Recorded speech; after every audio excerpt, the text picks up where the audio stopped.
సంస్కృతి సంపద YouTube channel తరపున అందరికీ స్వాగతం.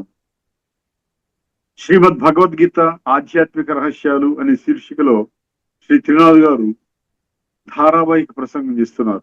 వారి ధారావాహిక ప్రసంగంలో ఈరోజు 565వ ప్రసంగం చేస్తున్నారు. శ్రీ త్రినాథ్ గారికి స్వాగతం. నమస్కారం. ఓం శాంతి.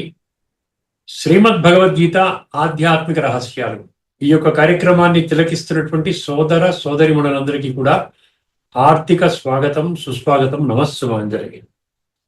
ముందుగా ధార్మికము ఆధ్యాత్మికము ఈ విషయంపై ప్రతి ఎపిసోడ్లో ఏదో ఒక విషయాన్ని మీకు చెప్తూ ఉంటానండి. అర్థమైందండి? ఎందుకంటే ఎన్నైనా చెప్పుకోవచ్చు కదా మనం.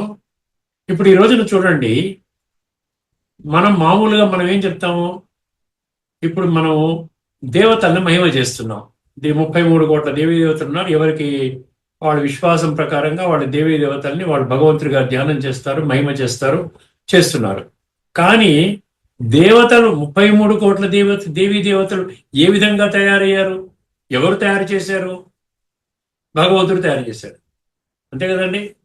భగవంతుడు ఈ యొక్క సంగమ యుగములో, కలియుగం యొక్క అంతిమ సమయము, సృష్టి యొక్క ఆరంభ సమయము, ఈ సంధి సమయము, ఆత్మలు పరమాత్మ కలయిక సమయము, ఈ యొక్క సమయములో భగవంతుడు సృష్టి మీద అవతరించి రాజయోగం అనే ప్రక్రియ ద్వారా ఆత్మలలో జన్మ జన్మలుగా పేరుకుపోయినటువంటి తామసిక సంస్కారాలని సాత్వికంగా మారుస్తున్నటువంటి వ్యవహారం నడుస్తున్నది. ఇప్పటికి సుమారుగా 25-30 లక్షల మంది దీన్ని పసిగట్టి దాని విధంగా ఆత్మను సంస్కరించుకునే ఒక లక్ష్యంతో ముందుకు వెళుతున్నారు. ఎవరు సంస్కరించుకుంటారో ఇప్పుడు మీరు దేనికి రిలేట్ చేయాలి? ఏ శ్లోకానికి రిలేట్ చేయాలి? 7వ అధ్యాయం 3వ శ్లోకానికి రిలేట్ చేయాలి. 7వ అధ్యాయం 19వ శ్లోకానికి రిలేట్ చేయాలి. చేసినట్లే కొద్దిమంది అంటున్నాడు. సమహాత్మ సుదుర్లభ అన్నాడు. 7:3లో మాం వేత్తి తత్వతః, తత్వం ఆధారంగా అంటే ఉన్నది ఉన్నట్టు యథార్థంగా తెలుసుకున్న వాళ్ళు కొద్దిమంది అంటున్నారు. ఆ కొద్దిమంది ఎవరు? 33 కోట్ల మంది. అర్థమైందండి? సత్య త్రేతాయుగాల్లో వాళ్ళు దేవీ దేవతలుగా వస్తారు. అంటే మనుషులను దేవీ దేవతలుగా తయారు చేసే పని భగవంతుడు చేస్తున్నాడు. అంటే తమో ప్రధాన సంస్కారాలు ఉన్నటువంటి మనుషులను ఆ విధంగా రాజయోగ ప్రక్రియ ద్వారా వాళ్ళకి యొక్క ఆత్మ పరమాత్మ కలయిక ద్వారా సంస్కార దివ్య గుణాలు, దివ్య శక్తుల యొక్క గిఫ్ట్ ఇచ్చి వాళ్ళని ఏం చేస్తున్నాడు? చాలా శ్రేష్టంగా తయారు చేస్తున్నారు. వాళ్లే శ్రేష్టమైనటువంటి వాళ్ళే. హయ్యర్ లెవెల్లో ఎవరవుతారో వాళ్ళు సత్యయుగంలో వస్తారు, తక్కువ లెవెల్లో అయిన వాళ్ళు త్రేతాలోకి వస్తారు. అదే ఈ రెండింటి కలిపి స్వర్గము అంటున్నాడు. ఇప్పుడు మహిమ ఎవరిని చేయాలి? ఇప్పుడు ఆలోచించండి. మహిమ ఎవరికి జరుగుతోంది? మహిమ ఎవరికి జరుగుతోంది? మనుషులకు జరుగుతోంది, గురువులకు జరుగుతోంది, సాధువులు, సన్యాసులు, ఋషులు, మునులను మనం గౌరవిస్తున్నాము, తప్పులేదు. గౌరవించడంలో తప్పులేదు. దేవీ దేవతల్ని గౌరవిస్తున్నాము, తప్పులేదు. కానీ వీళ్ళందరినీ కూడా ఉన్నతంగా తయారు చేసే భగవంతుణ్ణి మనం మర్చిపోతున్నాం. ఈ సందర్భంగా మీకు 2 శ్లోకాలు మీ ముందు ఉంచబోతున్నాను. ఇప్పుడు దేవీ దేవతలకి భగవంతుడి యొక్క ఉనికి తెలుసునా? ఈ సాధువులు, సంతులు, ఋషులు, మునులకి భగవంతుడి యొక్క ఉనికి తెలుసునా? తెలియదు. అందుకని గీతలో 10వ అధ్యాయం ముఖ్యంగా విభూతి యోగం అండి. 81 విభూతులు ఉన్నాయండి అందులో. అర్థమైన విభూతులు అంటే మహిమలు, భగవంతుడి యొక్క గొప్పతనం అర్థమైన. అందులో 10వ అధ్యాయం 2వ శ్లోకములో నమే విదుః సురగణాః ప్రభవం న మహర్షయః అహం ఆదిర్హి దేవానాం మహర్షీణాం చ సర్వశః అంటాడు. నేను దేవతలకు మహర్షుల కంటే ఆదిలో వస్తానన్నాడు. ఎందుకు? దేవీ దేవతలు సత్యయుగంలో, త్రేతాయుగంలో ఉంటారు. తర్వాత మహర్షులు ద్వాపరయుగం నుంచి మొదలవుతారు. కానీ భగవంతుడు ఏమంటాడు? వీళ్ళందరికంటే ఆది అంటే కలియుగం కాదు కదా. కలియుగము కృతయుగం మధ్యలో ఈ సంధి యుగము, సంగమ యుగములో నేను వస్తాను. కాబట్టి వాళ్ళకి తెలియదు. ఇదే విషయాన్ని సర్వమేద ధృతం మన్యే యన్మాం వదసి కేశవ నహితే భగవన్ వ్యక్తిం విదుర్దేవాన దేవ దానవ అంటాడు. ఇక్కడ అర్జునవాచ ఇది విభూతి యోగంలో గమనించాను. నీ యొక్క ఉనికి దేవతలకి తెలియదు, మహర్షులకి వీళ్ళకు కూడా తెలియదు అంటాడు. దానవులు అంటే మనుషులు అనుకోండి. ఇక్కడ 10వ అధ్యాయంలో 14వ శ్లోకం అండి. 10వ అధ్యాయంలో 2వ శ్లోకం మీకు అర్థం చేసుకుంటే మీకు అర్థమవుతుంది. ఎందుకంటే ఇప్పుడు శ్లోకాలు ఉన్నవి కేవలం చదువుకోవడం కోసం కాదు కదా. ఇప్పుడు 10వ అధ్యాయం 2వ శ్లోకంలో ఏమి ఇచ్చారో చూద్దాం. గీతా పుస్తకంలో ఏమి ఇచ్చారో చూద్దాం. ఏమంటున్నాడు ఇక్కడ? నా ఉత్పత్తిని అనగా నా లీలావతార విశేషములను దేవతలు గాని మహర్షులు గాని తెలుసుకొనజాలరు. చెప్పాడా? అంటే భగవంతుడు వేరు, దేవతలు వేరు, మహర్షులు వేరు అన్న సత్యం మనకు అర్థమవుతోంది కదా. నేను అన్ని విధములుగా ఆ దేవతలకును ఈ మహర్షులకును మూల కారణమైన వాడను. ఇప్పుడు 14వ శ్లోకం రాసుకోండి, అది అర్జున ఉవాచ. అర్జునుడు బాగా స్పష్టంగా అర్థం చేసుకున్నాడు. ఆయన ఏం చెప్తున్నాడు చూడండి. ఓ కేశవ, నీవు చెప్పున్నది అంతయును సత్యమే, నీవు చెప్తున్నది అంతయును సత్యమే. హే భగవాన్, నీ లీలామయ స్వరూపమును దేవతలు గాని దానవులు గాని తెలుసుకొనజాలరు. దానవులంటే ఎవరో రాక్షసులు కాదండి. అక్కడ విషయాన్ని గుడిస్తా పెట్టేద్దామండి. అసలు చేయవలసింది ఏంటి? ధార్మిక జగత్తులో ఇలా ఉంటుందా? ఆధ్యాత్మిక జగత్తులో మహిమ ఒక్క భగవంతుడిదే, ఇంకెవరిది లేదండి. సర్వధర్మాన్ పరిత్యజ్య మామేకం శరణం వ్రజ అహం త్వా సర్వపాపేభ్యో మోక్షయిష్యామి మా శుచః. ఇదన్నమాట తేడా, ధార్మికంకు ఆధ్యాత్మికం తేడా. ఇప్పుడు మనం కఠోపనిషత్తులో మనం తదుపరి మంత్రాన్ని చర్చించుకోబోతున్నామండి. ఇది కఠోపనిషత్తు 1, 2, 13. ముఖ్యంగా ఈ శ్లోకము ఆత్మ సాక్షాత్కారానికి మార్గాన్ని తెలియజేస్తుంది. అర్థమైందండి? ప్రతి ఒక్కరూ ఏ సబ్జెక్ట్ చెప్పినా ఎవరు చెప్పినా ఆత్మ సాక్షాత్కారం అంటున్నారు కదా. అర్థమైందండి? ఆత్మ సాక్షాత్కారానికి మార్గాన్ని మరియు దాని ద్వారా కలిగే బ్రహ్మానందాన్ని వివరిస్తోంది. ఆత్మ సాక్షాత్కారం అవుతే మీ మానసిక స్థితి ఎలాగుంటుంది? బ్రహ్మాండంగా ఉంటుందన్నమాట. ఆంతరికంగా సుఖంగా, శాంతిగా, అద్భుతంగా, శక్తిశాలిగా, ఆరోగ్యంగా, ఆనందంగా ఉంటారన్నమాట. మరియు ఆత్మానుభవం పొందడమే జీవిత పరమావధి అని స్పష్టం చేస్తోంది. చూసారా ఎంత అద్భుతంగా ఉందో? ఒక్క మంత్రము ఎన్ని చెప్తున్నాయి సారా? ఆత్మానుభవం పొందడమే జీవిత పరమ లక్ష్యం అన్నమాట. దానికంటే గొప్పతనం లేదు. ఇప్పుడు కలియుగం యొక్క లాస్ట్ డాట్ నడుస్తున్నప్పుడు దీనికి ప్రాముఖ్యత ఇవ్వాలి. ఎవరిస్తారో వాళ్ళు ఉన్నతంగా శ్రేష్టంగా పొందుతారు, వాళ్ళ జీవితాన్ని ఉద్ధరించుకుంటారు. ఇప్పుడు కలియుగం యొక్క అంతిమ సమయంలో మనుషులు సాటి మనుషుల్ని హింసిస్తున్నారు చూసారా? అందరినీ కూడా అసురులు అన్నాడు భగవంతుడు. అదే దానవులు అంటారు. ఇప్పుడు ఒకసారి ఈ మంత్రాన్ని నేను ఒకసారి చెప్తా. 4 పంక్తులు ఉన్నాయి. తర్వాత పంక్తి వైజ్ మీనింగ్ ఇంకేమీ లేదండి. పంక్తి వైజ్ మీనింగ్, కొంచెం లోతైన తత్వము, ఉపనిషత్తులు, భగవద్గీత శ్లోకాల సమర్థన, లాస్ట్ లో సారాంశము. ఈ ఆర్డర్లో నేను రాసుకున్నాను. మీకు అర్థం కావాలి, క్లియర్గా అర్థం అవ్వాలి. అంటే తత్వం అర్థం చేసుకుంటే ప్రతి మంత్రము, ప్రతి శ్లోకము, ప్రతి ఒక్క ఏదైతే ఉందో ప్రవచనం అంతా మన జీవితాన్ని ఉద్ధరించడానికేనండి, ఇంకేమీ లేదు. ఒకసారి శ్లోకాన్ని వినండి, మంత్రాన్ని వినండి. ఏతత్ శ్రుత్వా సంపరిగృహ్య మర్త్యః. ఇది మొదటి శ్లోకం, మొదటి మంత్రం, మొదటి పంక్తి. ఏతత్ శ్రుత్వా సంపరిగృహ్య మర్త్యః. అది రెండో పంక్తి. ఇప్పుడు ప్రవృహ్య ధర్మ్యం అణుం ఏతం ఆప్య సహ. నేను పదవిచ్ఛేదన రాసుకున్నాను, ఎందుకంటే పలకటం కొంచెం కష్టం. మూడవది ఏమన్నాడు? రెండవది మరొకసారి చెబుతా. ప్రవృహ్య ధర్మ్యం అణుం ఏతం అప్య సహ మోదతే మోదనీయం. అది మోదనీయం హి లబ్ధ్వా. అది మూడో పంక్తి అండి. వివృతం సద్మ నచికేతసం మన్యే. ఇక్కడ నచికేత అనే పదం కూడా వచ్చింది. ఇప్పుడు ఒకసారి పంక్తి వైజు మనం అర్థం చేసుకునే ప్రయత్నం చేద్దాం అందులో ఉన్న తత్వాన్ని.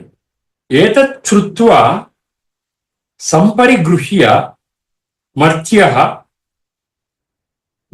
ఇది మొదటి పంక్తిగా. దీని మీనింగ్ చూడండి. ఈ ఆత్మ చాలా శ్రద్ధగా వినండి, బుద్ధిని ఎదురు తెరుచుకోండి. సత్యం ఆధారంగా జీవితాన్ని పరివర్తన చేసుకోవడానికి నిశ్చయం అంటే ఒక దృఢ సంకల్పం చేయండి. ఈ ఆత్మతత్వ జ్ఞానాన్ని విని దానిని పూర్తిగా గ్రహించిన మానవుడు, వాడి లక్షణాలు చెప్తున్నాడు. ఆత్మజ్ఞానం మొత్తం అంతా విన్నాడు, దాన్ని గ్రహించినటువంటి మనిషి యొక్క మానసిక స్థితి ఎలా ఉంటుందో ఇది పంక్తి, మొదటి పంక్తి. ఆత్మతత్వ జ్ఞానాన్ని విని దానిని పూర్తిగా గ్రహించిన మానవుడు. రెండవ పంక్తి. ప్రవృహ్య ధర్మ్యమణుమేతమాప్య. దీని అర్థం ఏమిటి? ధర్మయుక్తమైన అత్యంత సూక్ష్మమైన ఈ ఆత్మను శరీరము నుండి వేరుగా గుర్తించిన వాడు. శరీరం వేరు, ఆత్మ వేరు, ఇది గుర్తుపెట్టుకోండి. నేను శరీరం కాదు, నేను శరీరం ఉన్నానంటే పూర్తిగా అజ్ఞానంలో మునిగిపోయి ఉన్నారు. అర్థమైందండి? నేను శరీరం అనే జీవితం గడిపిస్తున్న వాళ్ళంతా అజ్ఞానంలో 100% మునిగిపోయి ఉన్నారు. ఇంకా వాళ్ళు బయటికి రావడం కూడా కష్టం. అందుకనే 3 రకాల మనుషులు ఉంటారు సార్: సాత్విక, రాజసిక, తామసిక. కొంచెం సాత్విక లక్షణాలు ఉన్నారు, తొందరగా మేలుకుంటారు. రాజసిక వాళ్ళు కొంచెం వినగా వినగా వినగా మేలుకుంటారు. తమో వాళ్ళు వేరుకు ఇదే స్వర్గం అనుకుంటూ వాళ్ళ జీవితాన్ని ఆ విధంగా గడిపేస్తారు, ఆ విధంగానే చాలించేస్తారు. అర్థమైందండి? సో అది రెండో పంక్తి ఏంటి? ధర్మయుక్తమైన అత్యంత సూక్ష్మమైన ఈ ఆత్మను శరీరము నుండి వేరుగా గుర్తించిన వాడు.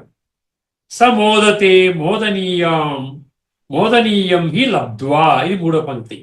మూడో పంక్తి అర్థమైంది. ఆనంద స్వరూపుడైన పరమాత్మను పొంది పరమానందాన్ని పొందుతాడు. భగవంతుడు ఆనంద సాగరుడు, దివ్య గుణాల సాగరుడు, సర్వశక్తివంతుడు. న్యాచురల్లీ అవన్నీ కనెక్ట్ అయిపోయాడు అనుకోండి రాజయోగం ద్వారా. పరమానందం అనమాట, దివ్యానందం, మహదానందం పొందుతాడు. ఆఖరి పంక్తి: వివృతం సద్మ నచికేతసం మన్యే. ఇక్కడ నచికేత పదం వచ్చింది. ఓ నచికేత, మోక్షధామ ద్వారము అంటే పరంధామము, అక్కడ నుండి సత్యత్రేతాయుగాలకి ఎంట్రన్స్, స్వర్గములోకి ఎంట్రీ. అది మోక్షధామ ద్వారం అంటే అదనమాట. ఓ నచికేత, మోక్షధామ ద్వారం నీ కోసమే తెరిచే ఉంటుంది, నీ కోసము తెరిచే ఉంటుంది అని నేను భావిస్తున్నాను యమధర్మరాజు చెప్తున్నాడు. అర్థమైందని? ఇప్పుడు ఒకసారి ఆధ్యాత్మిక దృష్టికోణంలో 6 ముఖ్య పాయింట్ రాసుకున్నాను. 1, శ్రవణము అన్నాడు. శ్రవణము అంటే ఏమిటి? ఇక్కడ శ్రవణం అంటే పరమాత్మ జ్ఞానము వినడము. 2, సంపరిగృహ్య, ఆ విన్నటువంటి జ్ఞానాన్ని పూర్తిగా గ్రహించడం. 3వది ప్రవృహ్య, శరీరాభిమానం అంటే దేహాభిమానాన్ని విడిచిపెట్టడం. అంటే ఆత్మని సపరేట్ చేయడం అన్నాడు చూసారా, అదనమాట. దేహాభిమానం నుండి ఆత్మాభిమాని స్థితిలోకి పరివర్తన కావడం. అణుంధర్మ్యం అన్నాడు. ఆత్మస్వరూపాన్ని తెలుసుకోవడం. అంటే అణువు అంటే యాటమ్ అంటే డాట్ లాగా ఉంటుంది చూసారా, ఆత్మస్వరూపాన్ని తెలుసుకోవడం. 5వది మోదనీయం, ఆత్మ ఆనందము. మోదం అంటే ఆనందము, వినోదము, మోదము, ఆనందం అనమాట, ఆత్మ ఆనందం అనమాట. 6వది వివృతం సద్మ, పరంధామ ప్రాప్తి. సద్మ అంటే పరంధామము, వివృతం అంటే ప్రాప్తి. ఇప్పుడు తాత్పర్యం జాగ్రత్తగా వినండి. తాత్పర్యము అంటే ఇన్ని కోణాలలో వింటుంటే ఏదో చదువుకుంటూ వెళ్ళిపోతే కాదు కదా, కొంచెం అర్థం చేసుకోగలిగితే మీకు ఏమవుతుంది, కొంచెం పరివర్తన తెచ్చుకోవడానికి అవకాశం. అంటే ఉపనిషత్తుల్లో కూడా ఇదే ఉందా, గీతలో కూడా ఇదే ఉందా, రేపు ఏ శాస్త్రం అని చెప్పండి, నేను చెప్పడానికి సిద్ధంగా ఉన్నాను. అన్నిట్లో ఇదే వస్తుంది, ఇంకేం రాదు. సర్వశాస్త్రమై శిరోమణి భగవద్గీత. ఈ ఆత్మతత్వ జ్ఞానాన్ని విని పూర్తిగా గ్రహించి సూక్ష్మమైన ఆత్మ యొక్క ధర్మస్వరూపాన్ని తెలుసుకొని, స్వధర్మం అంటాం, స్వరం అంటే దివ్య గుణాలన్నీ వచ్చేస్తాయి, ఆత్మలో శక్తులన్నీ వచ్చేస్తాయి. స్వధర్మము పరధర్మం అంటాడు గీతలో 3వ అధ్యాయం 35వ శ్లోకంలో. అర్థమైందండి? అదే 18వ అధ్యాయంలో కూడా ఒక శ్లోకం ఉంటుంది.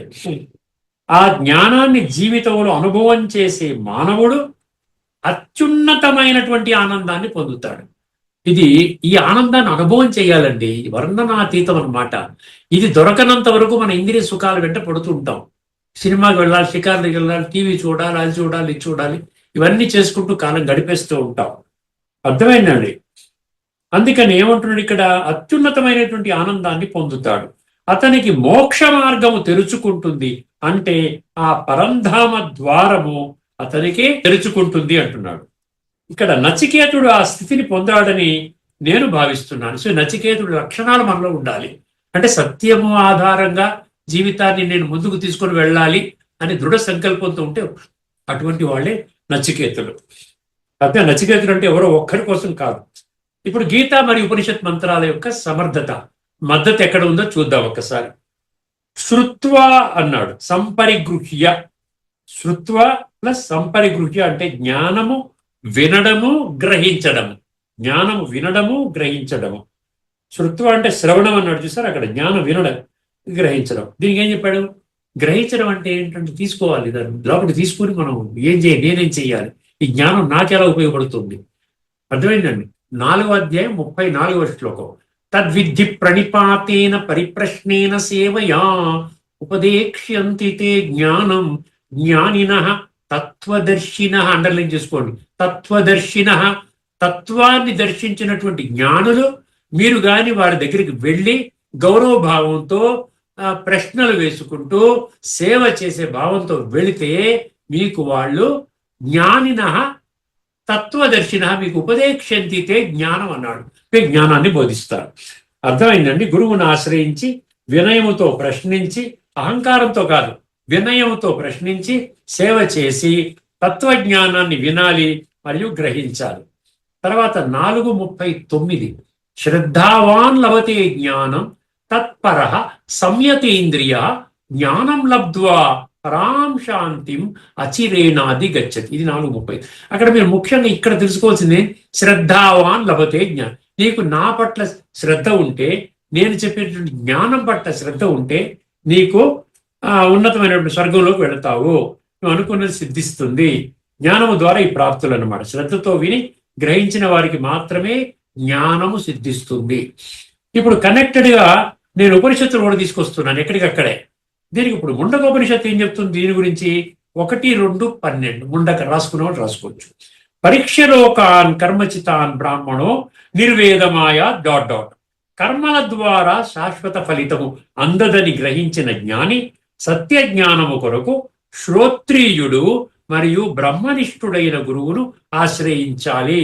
సార్, గురువుని అంటే తత్వాన్ని దర్శించిన గురువుని గుర్తుపెట్టుకోండి. ఇప్పుడున్నటువంటి గురువులు తత్వాన్ని దర్శించలేదు కాబట్టి ఇక్కడ స్పష్టంగా ఇన్ని విధాలుగా చెప్తున్నాడు అనమాట. చాందోగ్యోపనిషత్తు 6:14.2 6.14.2 ఆచార్యవాన్ పురుషో వేద అన్నాడు. మంత్రాన్ని కొంచెం చిన్నగా చెప్తున్నాను ఎందుకంటే సమయాన్ని దృష్టిలో పెట్టుకుని. గురువును ఆశ్రయించిన వాడికి నిజమైన జ్ఞానం లభిస్తోంది. గురువు అంటే తత్వదర్శిన, తత్వాన్ని దర్శించిన గురువుని ఆశ్రయించినట్లయితే నిజమైన జ్ఞానం లభిస్తోంది. తర్వాత రెండో పదం ఏంటి? రెండో ప్రహృహ్య, వేరు చేయడం అన్నట్టు చూసారా? దేహాభిమానము ఆత్మాభిమానం. దేహము వేరే, ఆత్మ వేరే. అందుకని దేహి అంటాడు. అర్థమైంది? దేహి అంటే ఆత్మ. ఇప్పుడు ఒకసారి దాన్ని చేద్దాం. వేరు చేయడము అంటే దేహాభిమానాన్ని విడిచిపెట్టడం. 2వ అధ్యాయంలోని 71వ శ్లోకం. విహాయ కామాన్య సర్వాన్ పుమాంశ్చరతి నిస్పృహ నిర్మమో శాంతిమధిగచ్చతి అంటాడు. అర్థమైందండి? అన్ని భౌతిక ఇంద్రియ సుఖాలను పొందే ఆశలను విడిచిపెట్టి, చూసారా, ఈ భౌతిక కోరికలు దేహాభిమానం వల్ల వస్తుంది, విడిచిపెట్టి అనాసక్తితో జీవించిన వాడే శాంతిని పొందుతాడు. సశాంతిమధిగచ్చతి అన్నాడు. చూసారు? అదనమాట. 5వ అధ్యాయంలో 3వ శ్లోకం. జ్ఞేయ స నిత్య సన్యాసి యో న ద్వేష్టిన కాంక్షతి నిర్ద్వంద్వో హి మహాబాహో సుఖం బంధాత్ ప్రముచ్యతే. ద్వేషము, ప్రాపంచిక కోరికల పట్ల ఆసక్తిని విడిచిపెట్టిన వాడే నిజమైన సన్యాసి. సన్యాసి అంటే వస్త్రం మార్చుకోవడం, ఇల్లు వాకిలు విడిచిపెట్టడం, భార్య బిడ్డలు విడిచిపెట్టడం, వేషధారణ మార్చుకోవటం ఇది కాదంటున్నాడు. ఏమన్నాడు? ఏం మార్చుకోవాలంటున్నాడు? దేహము, ప్రాపంచిక కోరికల పట్ల ఆసక్తిని విడిచిన వాడే నిజమైన సన్యాసి. ఇప్పుడు దీంట్లో ఇదే విషయాన్ని కఠోపనిషత్తు 1.2.2 శ్రేయశ్చ ప్రేయశ్చ మనుష్యమేత, ఇది చాలాసార్లు మనం చర్చించుకున్నాం కూడా. ఇక్కడ ఏమొస్తోంది? శ్రేయస్య ప్రేయస్య మనుష్యమేత ఏమొస్తుంది? మనిషి ముందు శ్రేయస్సు, ప్రేయస్సు రెండు ఉన్నాయి. శ్రేయస్సు అంటే శాశ్వత మేలు, ప్రేయస్సు అంటే ఇంద్రియ సుఖం. గుర్తుపెట్టి ఇప్పటికే చర్చించుకున్నాం చాలా మార్లు. రెండు వస్తాయి. జ్ఞాని వీటిని విచారించి శ్రేయస్సును ఎంచుకుంటాడు, అజ్ఞాని ప్రేయస్సును ఎంచుకుంటాడు. అజ్ఞాని అంటే దేహాభిమాని. అర్థమైంది? జ్ఞాని అంటే నేను ఆత్మ, ఇది నా శరీరం అనుకునేవాడు. అది. తర్వాత దీనికి సపోర్టింగ్ గా ఇంకొక ఈశావాస్యోపనిషత్తు 1 ఈశావాస్యమిదం సర్వం అంటాడు. ఈ జగత్తులో ఉన్నదంతా పరమాత్మతో నిండి ఉన్నది. త్యాగభావంతో జీవిస్తూ ఇతరుల సంపదపై ఆశపడకూడదు. ఇది ఆ విషయం అన్నమాట. 3వ విషయం అణుం ధర్మీయం అన్నాడు. అణుం ధర్మీయం అంటే ఆత్మ చాలా సూక్ష్మం, భౌతిక కళ్ళతో కనబడదు. పరమాత్మ కనబడ్డు, ఆత్మ కనబడదు. అంటే సూక్ష్మమైనటువంటి ఆత్మతత్వము అణుం ధర్మ్యం అంటే. ఇప్పుడు 13వ అధ్యాయంలోని 16వ శ్లోకం చూడండి. అవిభక్తం చ భూతేషు విభక్తమివ చ స్థితం భూతభర్తృ చ తజ్ఞేయం గ్రసిష్ణు ప్రభవిష్ణు చ అంటాడు అక్కడ. ముఖ్యంగా గమనించవలసింది ఏంటి? భగవంతుడు అన్డివైడెడ్, ఆయన ఒకటే జ్యోతిస్వరూపం పరమాత్మ.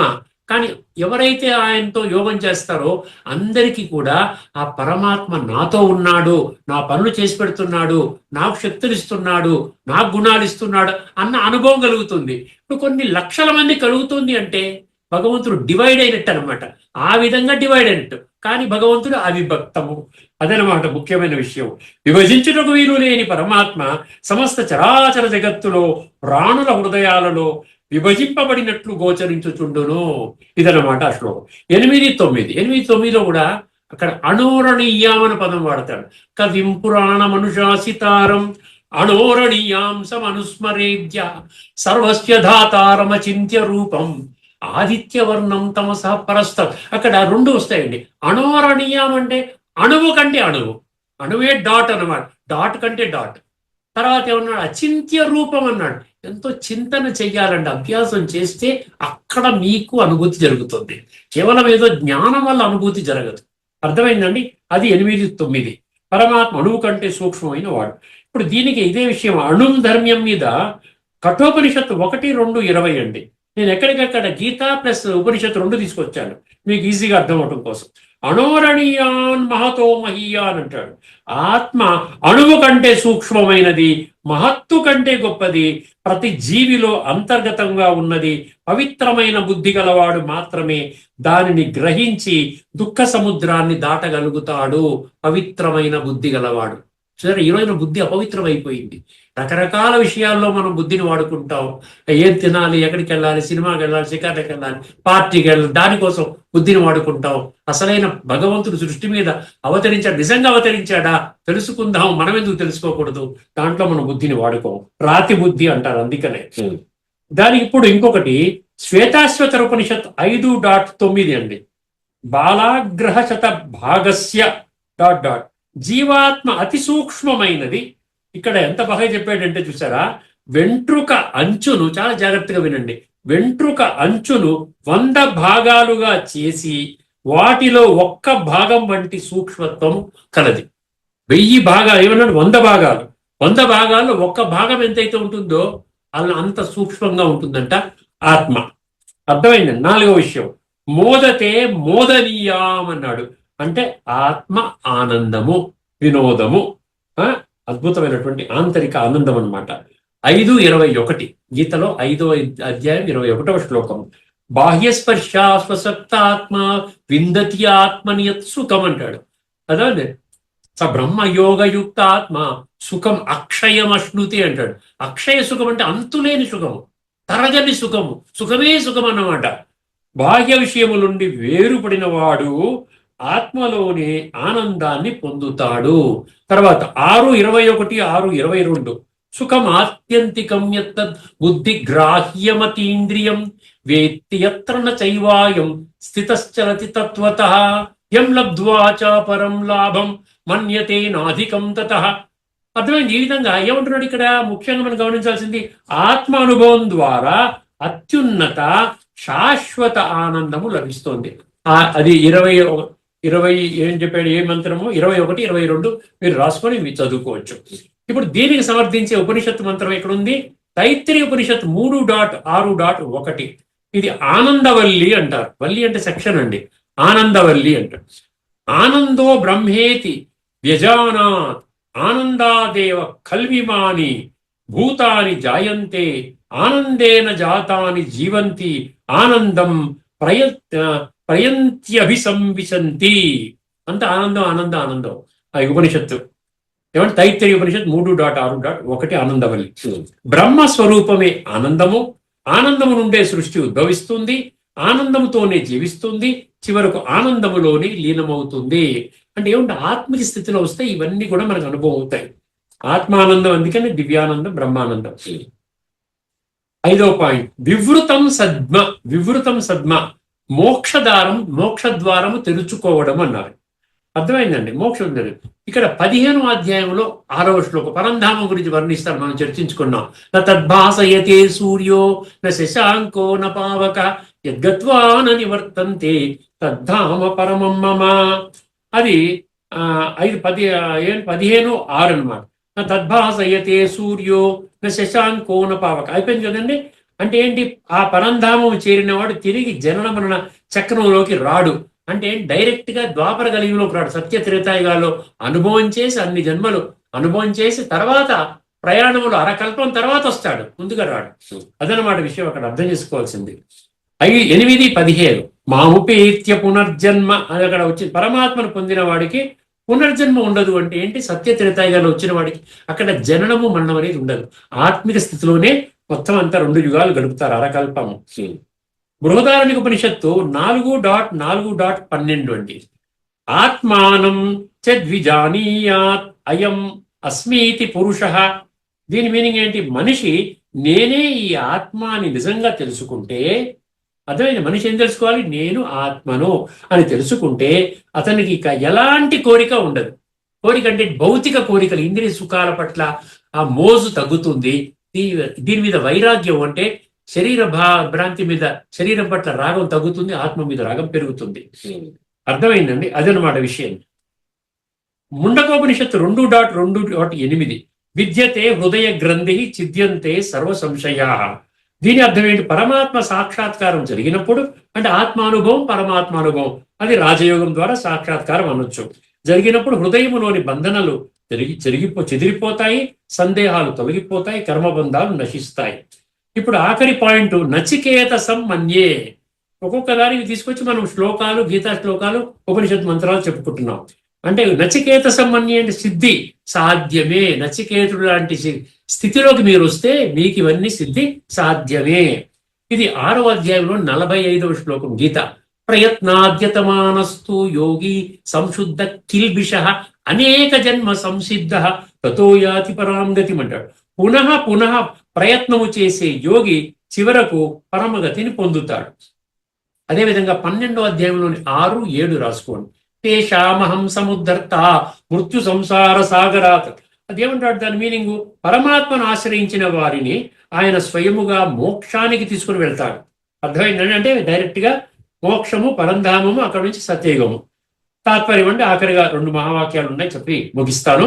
తాత్పర్యము వివేకవంతుడైన మనుష్యుడు, అంటే మర్త్య అంటే వివేకవంతుడైన మనుష్యుడు ఈ ఆత్మజ్ఞానాన్ని విని, ఏతచ్చుత్వా అన్నట్టు చూసారా, విని తర్వాత పూర్తిగా గ్రహించి, సంపరిగృహ్య అంటే పూర్తిగా గ్రహించి, స్థూల శరీరము నుండి ఆత్మను వేరు చేసి, చూసారా ఎంత స్పష్టంగా ఉందో, దాన్ని ప్రవృహ్య అన్నాడు.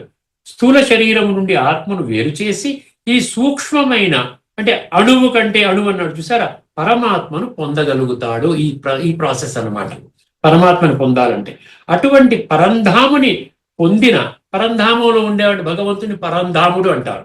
పరంధాముని పొందిన తర్వాత పరమానందకరమైన దానిని పొంది మనిషి సంతోషిస్తాడు. పరమానందకరమైన దాన్ని మోదనీయం హి లబ్ధ్వా అన్నట్టు చూసారు. అది నచికేతుడు ఈ ఆత్మజ్ఞానాన్ని పొందేందుకు తగిన పాత్రుడని యమధర్మరాజు భావిస్తున్నాడు. అంటే దీనికి ఏ సందేశం ఇస్తున్నాడు? నాయనా, నచికేతుడికి ఉండే లక్షణాలు తెచ్చుకోండి, మీరు ఈ విధంగా స్వర్గానికి వెళ్ళడానికి మీకు అర్హత, అలాగే ఎంట్రీ టికెట్, ఫ్రీ పాస్ దొరుకుతుంది అంటున్నాడు. రూపాయి ఖర్చు లేని పని. సారాంశం అండి ఆఖరి మహావాక్యము. ఈ శ్లోకము కేవలము జ్ఞానము వినడము గురించి మాత్రమే కాకుండా, చూసారా, శ్రవణం, మామూలుగా పఠన, పారాయణ, శ్రవణ అంటున్న శ్రవణం కాదు, అంతవరకు కాదు, మనం అనుభవం చెయ్యాలి. వినడం గురించి మాత్రమే కాకుండా ఆ జ్ఞానాన్ని జీవితంలో అనుభవంలోకి తెచ్చుకొని, అంటే బ్రాకెట్లో రియలైజేషన్ అని ఇచ్చాడు ఇంగ్లీష్లో. రియలైజేషన్ అంటే అది తెచ్చుకొని దేహము కంటే ఆత్మ వేరు అనే స్థితిలో ఉంటేనే సనాతన ఆనందం లభిస్తుందని యమధర్మరాజు నచికేతుడికి బోధించాడు. ఈ మంత్రము ఆత్మను పొందడమే జీవిత పరమావధి అని స్పష్టము చేస్తుంది. చూసారా, ఆత్మజ్ఞానం యొక్క ఇంపార్టెన్స్ ఎంత అద్భుతంగా ఈ యొక్క ఉపనిషత్తు, కఠోపనిషత్తు 1:2-13లో ఆ విధంగా బహిర్గతం చేయడం జరిగింది. ఇక్కడితో మన చర్చను ముగించుకుందామండి. తదుపరి ఎపిసోడ్లో మనకు అద్భుతమైనటువంటి గీతా శ్లోకం, అందులో లోతైన తత్వాన్ని మీ దృష్టికి తీసుకొని వస్తాను. అంతవరకు సెలవు. అందరికీ నమస్కారము. లోకా సమస్త సుఖినో భవంతు. ఓం శాంతి.